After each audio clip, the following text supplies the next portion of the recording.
A redação é o coração de um jornal. É aqui que são escritas as notícias que mantêm a população informada. Apesar dos jornalistas dividirem o mesmo espaço, as funções são bem diferentes. Então vamos começar descobrindo como as notícias chegam até aqui. Para isso a gente vai conversar com Álvaro Fraga, subeditor do Cadernos Gerais. Álvaro, explica pra gente como que a notícia chega até aqui. Olha, a notícia chega de várias formas, mas o jornal, a gente tem uma equipe de apuradores, começa às 7 da manhã e vai até meia-noite. São alunos do último período que trabalham com a gente como estagiários por um período de 6 meses. Então eles fazem a apuração, quando há acidente, esse tipo de coisa, a gente tem apuração, manda a equipe, mas vou te dar um exemplo claro. No caso do serial killer, né, o homem que matou 5 mulheres na Grande BH, na região de Contagem. Um repórter, que não era nem um repórter da equipe do Cadernos de Gerais, recebeu a informação de uma fonte de que a polícia já tinha confirmado o DNA em 3 mulheres mortas. Eu pedi a um repórter da editoria de polícia, quer dizer, da editoria Gerais, mas que cuida da área de polícia, o Pedro Ferreira, que checasse essa informação. Outras fontes confirmaram a informação. O Estado de Minas foi o primeiro jornal a publicar a história. Então a notícia chega de várias formas. E além desse caso específico, como você disse, há também as agências de notícias, a questão do telefone, contato com as polícias. A gente faz, é o que a apuração faz, a gente faz a ronda o tempo todo, né? Você liga para bombeiros, liga para a Polícia Civil, liga para a Polícia Rodoviária Federal, você faz isso de meia em meia hora, o dia todo. E esse trabalho que os apuradores fazem é repassado para as editorias? Me é informado e eu defino quem faz o quê. Né? Porque às vezes os repórteres que estão mais acostumados com a área policial já estão na rua e o Cadernos Gerais, a equipe é muito polivalente. Aí o repórter que está na minha frente na hora, se ele não tiver com uma matéria muito grande, nada, a matéria dele cai e ele vai fazer a coisa mais emergencial. Além desses métodos de apuração, a gente está vendo aqui que vocês têm várias televisões espalhadas pela redação, cada uma em uma emissora. Por quê?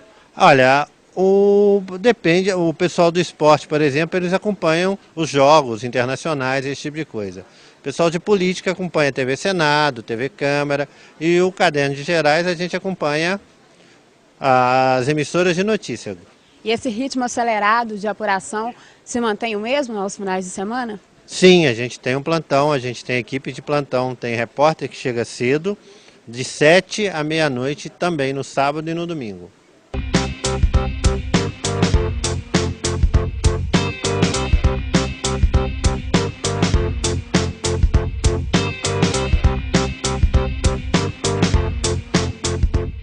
O Caderno de Esportes é um dos mais lidos de todo o jornal. Afinal, todo mundo quer saber o placar do último jogo e a posição do seu time de coração.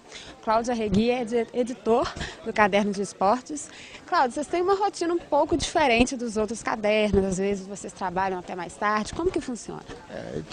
Todo caderno tem uma rotina própria. E o de esportes tem as suas peculiaridades, que são essas competições, que, na maioria das vezes noturnas, que nos obriga a fazer praticamente 2 jornais por dia. Esporte, vez ou outra, acaba surgindo uma polêmica, como tivemos uma recentemente.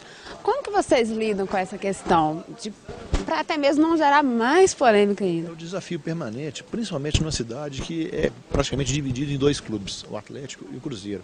E a gente não consegue agradar os dois, é impossível, não tem como. Se a gente abre, por exemplo, eu abro 3 dias seguidos a página com o Cruzeiro, o atleticano vai reclamar. Eu recebo e-mails desaforados, vocês são tudo cruzeirense, vocês estão na folha do Perrela, não sei o quê. E se é o inverso, é a mesma coisa, vocês são tudo atleticanos, estão na folha do Calil, então nos reclamam de outra maneira. Então a gente está sempre ouvindo. Então esse equilíbrio é muito importante para a gente tentar manter.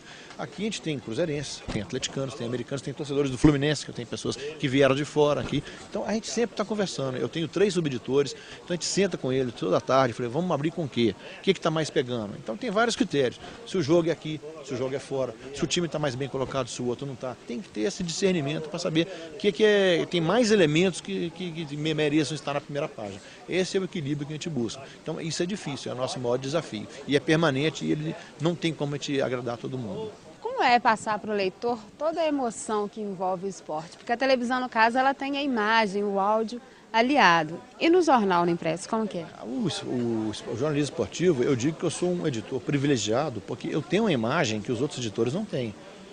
Eu tenho um antigo mestre, um repórter antigo que chamava Valdemar Toguinhó, lá do Rio, já falecido. Ele falava assim, o leitor do futebol, o torcedor do futebol, ele vê o gol, ele vê a ultrapassagem, ele vê a cortada do vôlei. Agora me diz aí um leitor de economia que tenha visto um pacote. Então eu tenho imagem de tudo, a gente tem muita foto, a gente tem muita ilustração, tem muito quadro. Eu conto na minha equipe como infografista. É o primeiro caderno de esportes da imprensa brasileira que tem uma infografista fixa. Então a gente tenta transmitir isso em imagem, dar mais elementos para o leitor, mais vinhetas, mais sessões, para tentar transmitir essa emoção que o esporte exige. A gente não pode apenas informar. Você disse que a gente dá os placares do jogo. O placar já é coisa velha, por incrível que pareça. Porque o placar está acontecendo no jogo, o torcedor já tem no relógio, já tem no seu celular, já tem tudo. A internet está fácil hoje, tudo ele já tem. O esporte tem um fator humano muito forte por trás, mais do que a tática, que a técnica tem esse lado humano. Isso é um desafio cada vez maior da imprensa e é a única saída que a gente tem, até para poder conviver, não querer enfrentar e conviver com as novas mídias eletrônicas.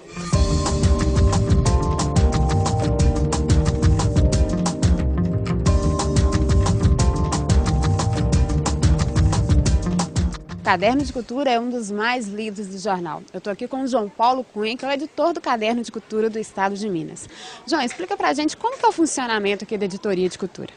A editoria de cultura é uma editoria que trabalha, eu acho que como todo jornal, com aquele que gosta, né? São profissionais que são da área, que gostam de cultura, gostam dos vários setores da área artística e que trazem um pouco dessa paixão também para o jornalismo. Eu acho que nesse sentido o trabalho do Caderno de Cultura tem essa característica de ser também um trabalho mais apaixonante, mais apaixonado, que os jornalistas de uma certa maneira acabam sendo militantes nessa área, porque cobrem aquilo que gostam também de fazer, né? Você me disse que vocês não têm uma pauta específica, que ela vai muito da conversa entre você e o repórter, mas vocês têm um roteiro, né? Vocês podem mostrar pra gente? Claro. A gente faz uma reunião semanal, às vezes mais de uma vez por semana, onde a gente conversa e cada um traz as sugestões que ele tem para o caderno, né?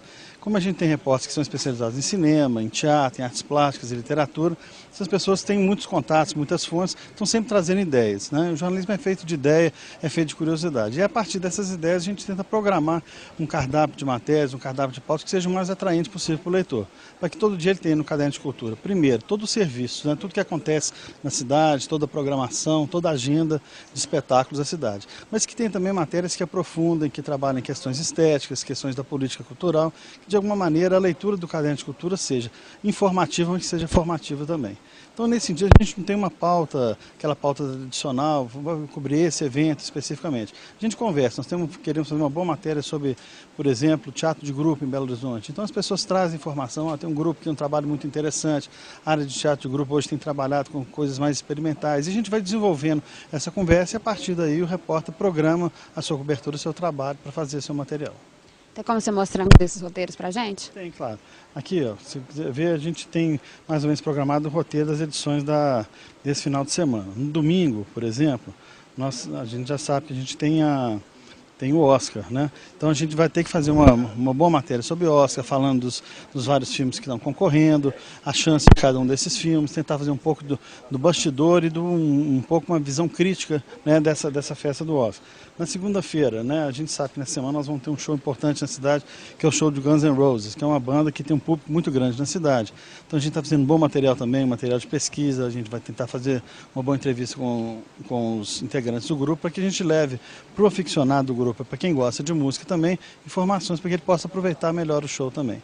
Então esses são os roteiros assim, de algumas matérias, que são as matérias de destaque do caderno, fora as outras matérias que fazem parte daquela agenda que eu falei com você. Você já tem aqui uma pré-impressão do que vai para o jornal, você mostra ela para gente? Claro, claro. As matérias, depois que elas são feitas, né, o repórter trabalha, depois de toda essa discussão de pauta, elas chegam até os editores, né, tem uma equipe de editores, subeditores e editor assistente que fazem uma leitura dessa matéria para ver se o material está completo, se está faltando alguma informação, se é importante checar um outro dado.